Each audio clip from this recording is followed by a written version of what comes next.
Welcome everyone. This is my buddy Mike. This is my buddy Tom, and together we make poor decisions. If you like our content, please like, share, and subscribe. It really helps us out, and it definitely helps us out if you leave a comment. It helps our algorithm. Today we have for 10 years. Yeah, why don't you introduce that first one there? Okay, we got a Henry McKenna, bottled in bond 10, and then we have an Eagle Rare, which is the only one out of this lineup that I've actually had. Ah, interesting. So these are all new to me. Well, Eagle Rare is one of my favorite. Basil Hayden 10 year. That's another 80 proofer. And then we have the Tin Cup 10 year, which is I forget what proof it is. This is right here, 84. 84. So there's 80, 84, 100, and I think 90? Yeah, Eagle Rare is 90. Eagle Rare is 90. So, Right. so we're doing a blind today, and I'm not going to be able to figure out which one is which because the only one that I've ever had was the Eagle Rare. I probably won't be able to pick that out of the lineup, but I will tell you which one I like the best. Yeah, So, let's drink and rank. yeah.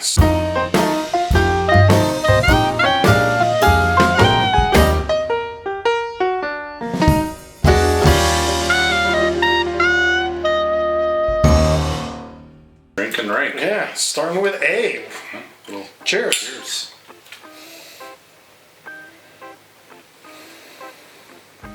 Okay, I'm not getting a lot of nose off of this one at all. Oh, that was good.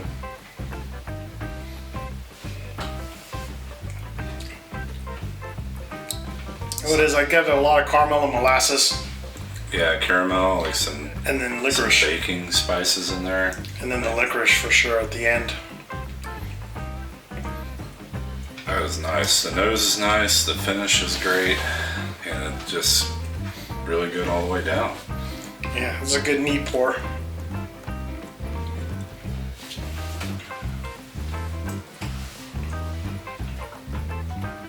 I'll stop for a second. I don't know if I drank too much. Let's see what this one is.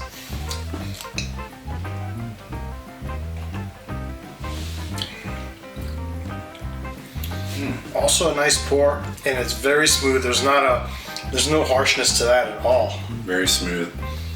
Doesn't have those the spices in this first one. Right. It's a little more It's just a little more smooth. muted, Yeah. right. Still great. Oh, this has got a completely different nose. There's a lot of oak in this.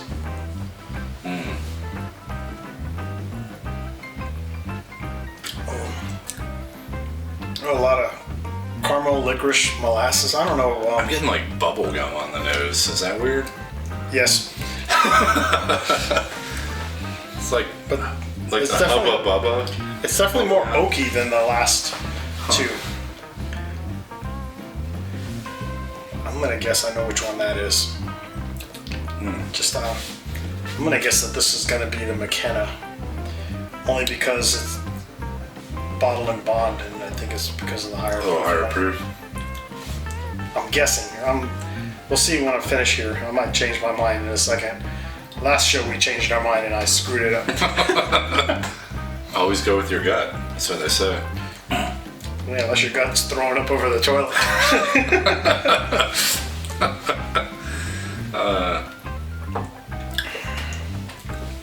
This is a lot more mellow.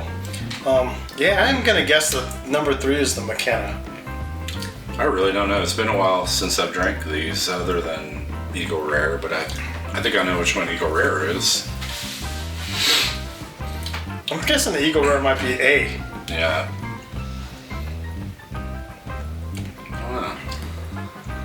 Oh, and I don't know yet. You know, and I was trying to guess that higher proof point, but this might have a higher proof point than those C, but this was definitely oakier than B. C is definitely oaky. This is a good pour. I like D. Like A and D are my favorites out of the four. That's just like caramel bomb on the nose. Like, I mean, it honestly has that Buffalo Trace profile to me. Pretty unique. I hope I'm right. You never know. All right, you ready to rank them? Yeah. Or do you have any poor decisions that you've made lately or recalled? I do. But I think Aaron can tell him about it. Oh, Aaron, yes. All right, I will tell you about a poor decision I witnessed recently. I won't say any names, but one person might be sitting in the panel in front of us. He and we went, it had snowed up in the mountains, way up, so 2 weeks before Halloween, yeah.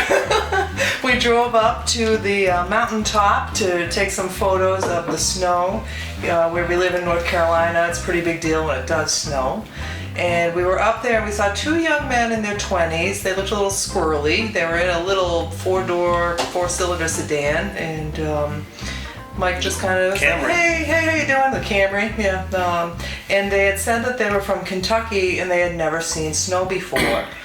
So there was only an inch on the ground, but the driving conditions were a little rough because it was snowing pretty heavily. They were big fat snowflakes. And they hadn't plowed or assaulted the road. Yes, and they hadn't plowed or assaulted the road. It was just coming down. The plows hadn't had a chance to get there yet. So after a few minutes, we said goodbye to the guys and we left and we started our way down the mountain. And we have a very able vehicle, and Mike's an excellent, I said who we were. Mike's an excellent driver in the snow. So as we were going down the mountain, it was just so picturesque that he stopped his truck in the middle of the road to take a photo of his capable vehicle in the snow. I did it to get the photos for the company that did the bumper and the Sasquatch lights, so I could send those to them, for their own thing, Professional photographer, I might as well get some pictures of it. Because days before the snowfall, Mike installed a brand new front bumper with a winch and Squatch lights. It's pretty fantastic and very capable. So I'm watching him from the passenger side, and I see him all of a sudden throw his hands up and his eyes got wide, and he said, "Oh no, I'm sorry." Well, apparently the kids on the mountain had followed us out of the mountain pass, and as they were coming around the corner, they had to slam on their brakes because they saw us parked in the middle of the road, and they went off of the road.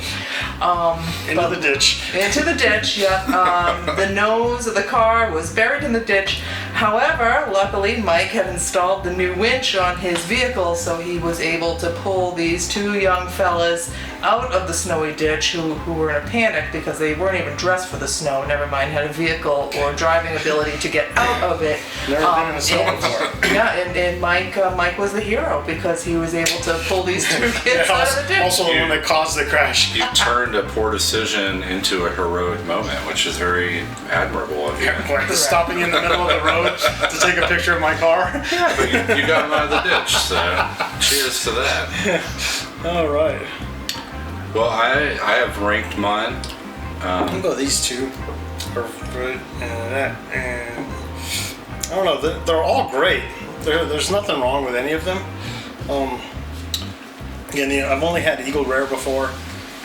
I'm guessing A is the Eagle Rare. I'm guessing that too. I hope it is, because I'm probably wrong. Looking at Aaron's face. Change my perspective of something here. But she's good at deadpan. Like, she can't tell. Yeah. So what do we have? Yeah. What's A? So what did you choose? What is your order? What we have today is our first pour. Taste A is the McKenna. Taste B. What? Is the Eagle Rare. Oh my God. Taste C is the Basil Hayden. And taste D is Tin Cup. I am absolutely blown away by that, because in the past, Henry McKenna has not been my favorite, but it's a single barrel, and a lot of people say that that is a hit or miss tenure, and we just opened that bottle tonight. Yeah. A few minutes ago. Well, we just opened the Eagle Rare tonight too. Yeah, both of these have just been opened, which the other ones have been isn't really fair. But Yeah, that's probably the best Henry McKenna 10-year I've had, but I've had some really bad ones too. Any thoughts?